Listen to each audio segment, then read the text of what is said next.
Combs appeared before a judge in a pretrial hearing today, and the judge set a date. The rap mogul has been in jail since mid-September after a federal indictment on racketeering and conspiracy and sex trafficking charges. He is pleading not guilty. Joining us now is NewsNation senior correspondent Laura Ingle, live outside the courthouse. Laura, his lawyers wanted a speedy trial, and it looks like they got it. Yeah, it looks like that's going to happen, Elizabeth. And, you know, it's been kind of a while since we have seen Sean Diddy Combs, and he entered into a courtroom today with no handcuffs, escorted by federal agents, of course. He was greeted by his defense team. They got hugs, they did handshakes, and then we saw him flash this really big smile, turn back to the audience where he waved and blew kisses to his adult children and his mother, who were all in attendance for his first pre-trial conference here in federal court. Now, this hearing didn't last very long. It was really under an hour, but it did cover a lot of ground, including the amount of data that prosecutors are working to get through. We're talking about 96 different devices that they're trying to extract material from, and of course that's taking some time. A prosecutor said that they've got old devices that they can't get into, some that are broken, and the newer ones that are encrypted, and that's what's taking a little bit of time. And the judge in this case is giving prosecutors until the end of the year. He said December 31st is when all of the evidence has to be turned over to the defense. The defense today did not ask for bail. That is because they have a different appeal going on right now, and we will be back here December 18th for another pre-trial conference. Elizabeth? All right, Laura Ingle with all the updates from court today. Lawyers for Combs, in the meantime, are wasting no time mounting a defense for their client. In a shocking motion, they claim the government is leaking information and video to the media, which they say could taint a possible jury pool and hurt Combs's right to a fair trial. Now, one of the videos they're pointing to is that now infamous hotel security video. It shows Combs attacking his then-girlfriend, the singer Cassidy. In that video, you see Combs marching down the hallway in a hotel room, wearing a towel wrapped around his waist, and then striking Cassie as she's trying to leave. He then drags her by her hair away from the elevator. The video was leaked to CNN, which aired it. Combs, who had first denied ever striking Cassie, later apologized on social media after the video was released. My behavior on that video is inexcusable. I take full responsibility for my actions in that video. I'm disgusted. I was disgusted then when I did it. I'm disgusted now. Combs's lawyers say prosecutors leaked the video to CNN and therefore should be barred from showing it to jurors at the upcoming trial. In response, prosecutors said that, quote, the government was not in possession of the video before its publication by CNN. Well, joining us now is former federal prosecutor Neama Rahmani and former NYPD detective Derek Parker, who's known as the hip-hop cop. After establishing the Rap Intelligence Squad in 1999, he was also the one who took Combs into custody after that 1999 nightclub shooting in New York.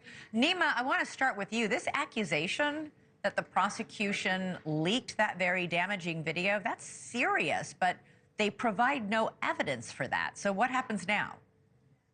I'm smiling, Elizabeth, because defense attorneys say all sorts of things, and this falls into that category. Obviously, we know that Diddy's lawyers, they care as much about the courtroom of the court of public opinion as what's going on in that courtroom. Obviously, he's a celebrity and he cares what folks are saying. But that video, Diddy himself tried to buy that video, at least allegedly, for $50,000. He was unable to obtain all the copies. Apparently, the Intercontinental Hotel management here in Los Angeles, a mile away from where I live, kept a copy, and they gave it to CNN in May.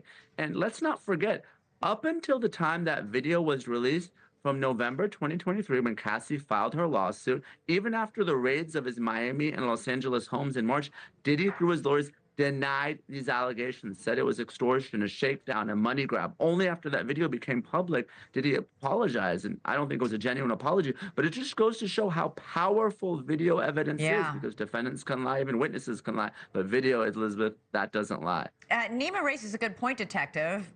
You know, Cassie claimed in her lawsuit that Sean Combs bought that video, paid 50 grand for that video. So if he had it, how did it leak?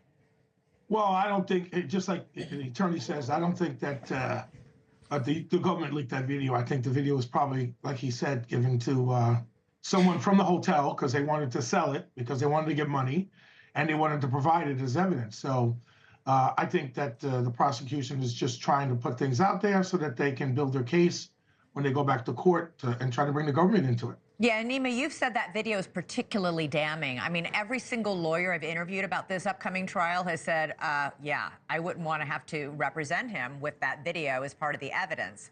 It's very difficult to explain or defend. And Combs's lawyers, if they manage to prove government misconduct, could that video be excluded?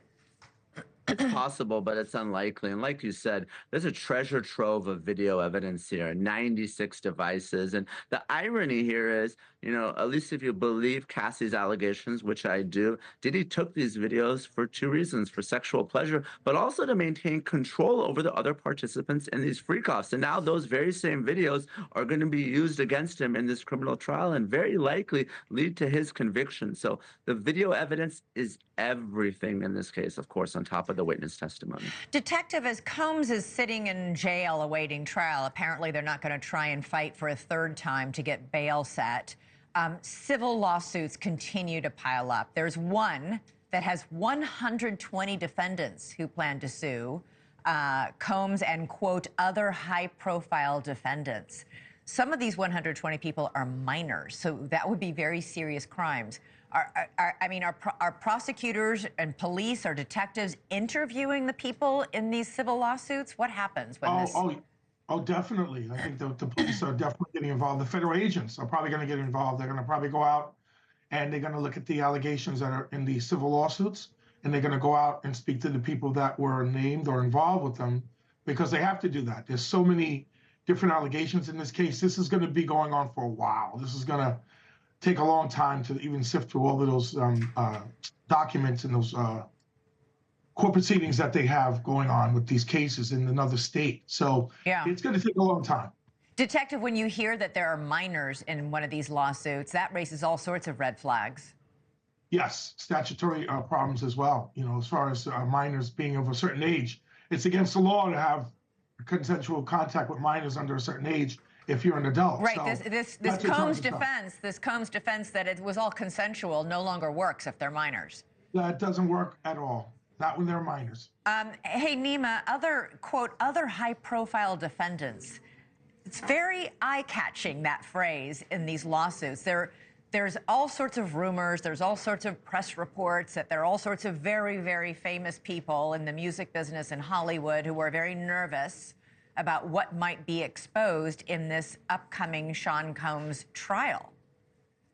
No question, Elizabeth. And I'm here in Hollywood, and I'm not going to perpetuate any of those rumors, but this was one of the worst kept secrets here. And there are a lot of individuals that should be concerned right now. Obviously, if they participated in a freak-off, they could be a co-defendant soon. And the government talked about the possibility of a superseding indictment today, whether that would move the May 5th trial date. But even if you're a witness at one of Diddy's parties, the last thing you want to do is be subpoenaed and have to testify in what will be a very public trial. And believe me, this case is going to trial. There's no deal that's going to be offered by the government, certainly nothing that Diddy will accept. So the last thing I think anyone wants is to be dragged into court as a victim, witness, or at worst, a co-defendant, co-conspirator. Yeah, and have to explain either under oath or to the court of public opinion why you went to an event where people were drugged and this kind of activity was taking place and you never said anything. All right. Derek Parker, Detective Parker, Neama Rahmani, thank you so much, both of you, for joining us. Really appreciate it. Thank you. Thanks Thank you for having me. Elizabeth.